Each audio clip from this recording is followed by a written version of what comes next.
धारावीची झोपडपट्टीचा विषय आहे. अदानीवर आरोप केलेले आहेत आणि सरकारवरही उद्धव आरोप केलेले आहेत. काय सांगायचं? धारावीच्या बाबतीमध्ये तिथले स्थानिक जे लोक आहेत त्यांची भूमिका स्पष्ट आहे. आम्हाला अदानी असू देत, आम्हाला अंबानी असू देत किंवा इतर कोण आणखी असू देत, आम्हाला 400 स्क्वेअर फूटचं कार्पेटचं घर मिळालं पाहिजे. अदानी हा काय देशद्रोही नाही आहे, अदानी हा काय पाकिस्तानचा नाही आहे. आणि कालपर्यंत उद्धव ठाकरेंच्या घरी मातोश्री होती, ज्यावेळेला अदानी जात होता तेव्हा अदानी चांगला होता. हा प्रस्ताव आणला कुणी, याची सुरुवात झाली कशी, कुणी केली? फक्त उद्धवजींना असं आहे, कुठलाही विकास काम करायला गेलं की ते अडवायचं. म्हणजे त्या माणसाने आमच्याकडे आलं पाहिजे, मातोश्री आलं पाहिजे. आता कशाला आलं पाहिजे मला वेगळं सांगायला नको, मला. ही सुरुवातीपासून त्यांची सवय आहे, त्यांचा विकास हा विषय नाही. आम्हाला येऊन भेटा आधी, ही भूमिका असल्यामुळं हे सगळं चाललंय. याला कोणीही जुमानणार नाही. धारावीच्या लोकांना आशिया खंडातली सगळ्यात मोठी झोपडपट्टी धारावीची आहे आणि त्या लोकांना तिथे 400 स्क्वेअर फूटचे फ्लॅट हवेत, ते त्यांना फ्लॅट मिळणार. शासनाने निर्णय घेतला आहे, शासनाने सगळा निधी उपलब्ध करून दिलेला आहे. तेव्हा उद्धवजींनी कितीही आदरापट केली तरी तिथल्या स्थानिक लोकांना न्याय मिळवून देण्याचं काम मुख्यमंत्री एकनाथजी शिंदे केल्याशिवाय राहणार नाही, माझा पूर्ण विश्वास आहे.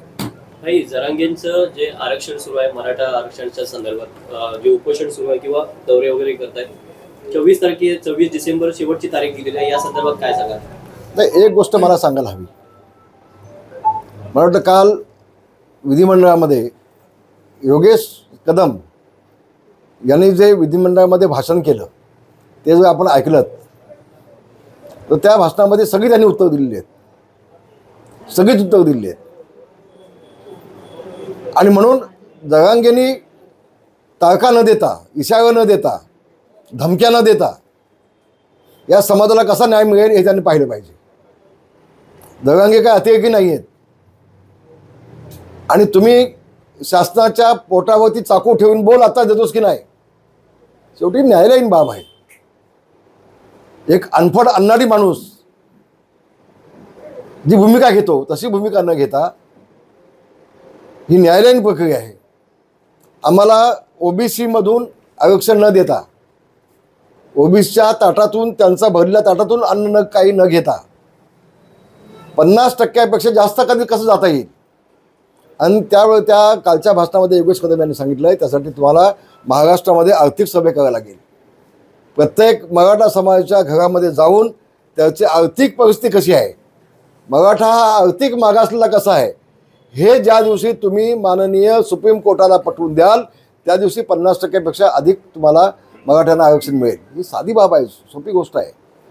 फक्त महाराष्ट्र शासनाला धमक्या देऊन, तारखा देऊन, नाही तर आम्ही असं करणार, आम्ही पण मराठेच आहोत. तर जरांगेंना माझी विनंती आहे, तुमचं अभिनंदन, तुम्ही चांगलं काम केलं. तुम्ही विशेषतः ज्या मराठा समाजाच्या कुणबी नोंदी होत्या त्या शोधून काढल्यात. जवळ 2-4 कोटी मराठा समाजाला न्याय निश्चितपणे मिळेल, त्यांचं अभिनंदन.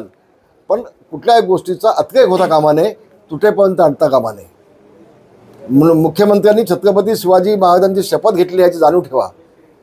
आणि जो मराठा मुख्यमंत्री छत्रपती शिवाजी महाराजांची शपथ घेतो त्याच्यावर विश्वास ठेवला पाहिजे. तारखा कसल्या देताय तुम्ही, ते चुकीचं आहे असं मला निश्चितपणे वाटतं. आणि म्हणून आपल्याला सुप्रीम कोर्टामध्ये पुन्हा जायला लागणार आहे. मराठा मागास कसा आहे हे दाखवून द्यायला लागणार आहे.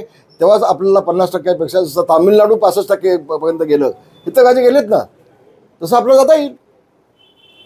पण थोडं सावकाश, धीरे चलो, अशी माझी विनंती आहे जरांगेला. काल आपलं शिष्टमंडळ गेलं होतं तिथं आणि त्याच्यानंतर जे दिवस दिले होते जरांगे पाटलांनी आरक्षण संदर्भात त्याचा सुद्धा अल्टिमेटम संपलेला आहे. तर हे बघा, या गोष्टी आपल्या हातामध्ये नाही आहेत. सुप्रीम कोर्ट काय तुमच्या आणि आमच्या हातामध्ये नाही आहे, न्यायाधीश तुमच्या आमच्या हातामध्ये नाही आहेत, हे प्रत्येकाला समजलं पाहिजे.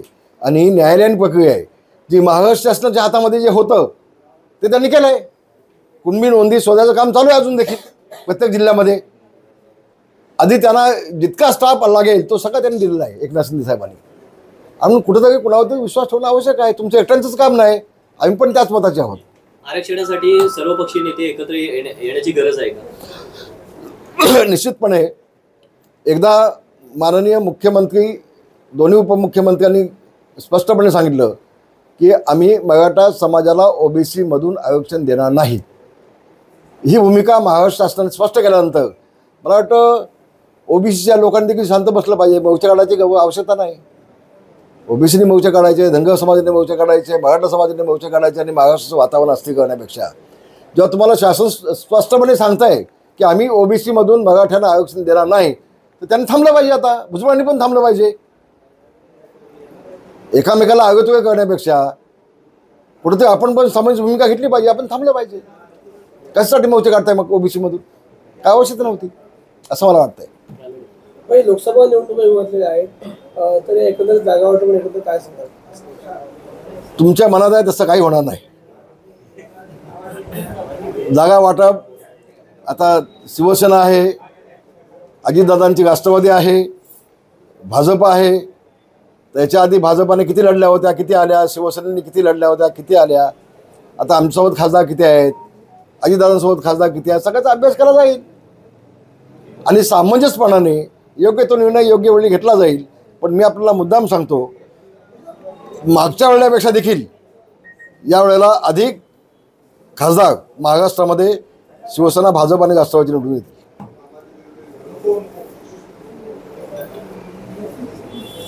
धन्यवाद. जय महाराष्ट्र. असं म्हणतात माझ्यावर हक्कभंग आणण्याची भाषा नका. मला वाटतं सुषमा अंधारे ज्या आहेत ताई, त्यांना आमच्या सोलापूरच्या प्राध्यापक वाघमारे ते चांगल्या उत्तर देतील. त्यांना विचारा तुम्ही, ते अधिक चांगल्या स्पष्टपणे बोलू शकतील त्यांच्यावरती. सुषमा अंधारे ताई आल्या कधी शिवसेनेमध्ये? आधी कुठे होत्या? बाळासाहेबांच्यावरती काय बोलल्या, उद्धव ठाकरेला काय म्हटल्या, आदित्य ठाकरेला काय म्हटल्या, हिंदूंच्या देवतांच्यावरती काय म्हटल्या, सगळं अभ्यास करून घ्या ना. आता उद्धव ठाकरेला सगळं चालतंय आता. हो, त्यांनी हिंदुत्व सोडलंय, बाळासाहेबांचे विचार त्यांनी सोडून दिलेत. त्यांना अशीच लोक आता हवीत. तर त्यांच्याबाबतीत अधिक न बोलणं चांगलं, उचित नाही असं मला वाटतंय. धन्यवाद. या सरकारला वारंवार आदित्य ठाकरे मुदत दिली होती 31 डिसेंबर लास्ट तारीख असं वारंवार म्हटलं जातं. कोण? आदित्य ठाकरे असेल, एकंदर उभाटा गटाचे वारंवार. काय त्याची अवकात काय आदित्य ठाकरेची? कोण आदित्य ठाकरे? काय त्यांचं योगदान? यांना सगळं आयतं मिळालंय. आयत्या नागवा म्हणतात ना, तशी याची अवस्था. आणि आदित्यला असं वाटतं की शिवसेना निर्माण मीच केली, मोठी केली नाही. ही शिवसेनेची स्थापना मीच केली, माझी शिवसेना आहे. ही कंपनी आमची स्वतःची आहे आणि सगळे आमचे नोकर आहेत. या भावनेनं सगळं चाललंय आदित्य आणि उद्धव ठाकरेचं. शिवसेना प्रमुखांनी सगळ्यांना जीव लावला आणि पक्ष मोठा केला. हे उलटं चाललंय, सगळं उलटं चाललंय. आणि म्हणून त्यांची अवकात नाही. उतळ पाण्याला खडखड जास्त असतो, समुद्राचा आवाज येत नाही, पण उथळ पाणी असतं त्याचा आवाज जास्त येतो. तशी अवस्था आदित्य ठाकरेची आहे. आदित्य ठाकरेंना सर्वपक्षीय आदित्यवरती मी बोलणं ठीक नाही. उद्धववरती बोला, मी बोलतो. मी त्याच्यावरती काय बोलू? मी तो काका काका म्हणून माझ्या पाठीत खंजी गुपसून बसला माझ्याच खुर्चीवरती मंत्रिपदाच्या. गद्दार आहे तो. बापले दोघे, उद्धव आणि आदित्य दोघे गद्दार आहेत. माझ्याशी गद्दार केली, बेमानी केली, भगव्याशी गद्दार केली, शिवसेनेची गद्दार केली. बाप मुख्यमंत्री आणि बेटा रामदास कदमचं मंत्रिपद घेऊन बसला आहे. बाप मुख्यमंत्र्यांनी रामदास कदमचा आमदारकी काढून त्याच्या मुलाच्या मतदारसंघात दिली. ही गद्दारी नाही, बेईमानी नाही. म्हणून या गद्दारांच्या वरती अधिक न बोलणं चांगलं असं मला वाटतं. रायगड लोकसभा मतदारसंघ हा शिवसेनेचाच मतदारसंघ यापूर्वीपासून आहे. म्हणजे यापूर्वी आनंद गीतेंनी लढवलेला आहे. आता येत्या पुढच्या निवडणूक कसं आहे बघा, आनंद गीते यांनी लढवला होता पण ते पडले ना. आता सिटिंग खासदार कोण आहे? सुनील तटकरे आहेत ना. आता मला सांगा, सुनील तटकरे आता आमच्या युतीसोबत आहेत ना, आहेत की नाही? उगाच तुम्ही काडी घेऊन आग लावू नका आमच्यामध्ये. पण श्रेष्ठी दोन निर्णय घेतील, म्हणजे एकनाथजी शिंदे आहेत, देवेंद्रजी फडणवीस आहेत, अजितदादा आहेत. हे जो निर्णय घेतील तो आम्हाला सगळ्यांना मान्य असेल, काही अडचण नाही, काही अडचण नाही. 2% ज्याचा समाज आहे तटकरेंचा तो खासदार होऊ शकतो आणि ज्याचा 70% समाज आहे गीतेचा तो गीते पडतोय. लक्षात घ्या, म्हणजे गीतेचं काम किती महान आहे.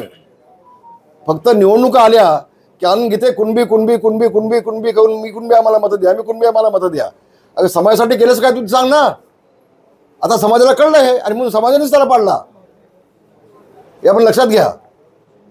7 वेळा निवडून आल्यानंतर आनंद गीते यांनी असं बोर्ड दाखवून एक काम सांगावं, होय या रायगड मतदारसंघामध्ये हे काम मी केले खासदार म्हणून 7 वेळा निवडून आल्यानंतर. काही नाही ना. 3-4 वेळा मंत्री होते, काही नाही ना. आनंद गीते दिसले की लोकसभेची निवडणूक आली असं समजायचं लोकांनी. तेव्हा बोलू आपण, आता निवडणुका येतील, बोलणार आहोत आपण. धन्यवाद.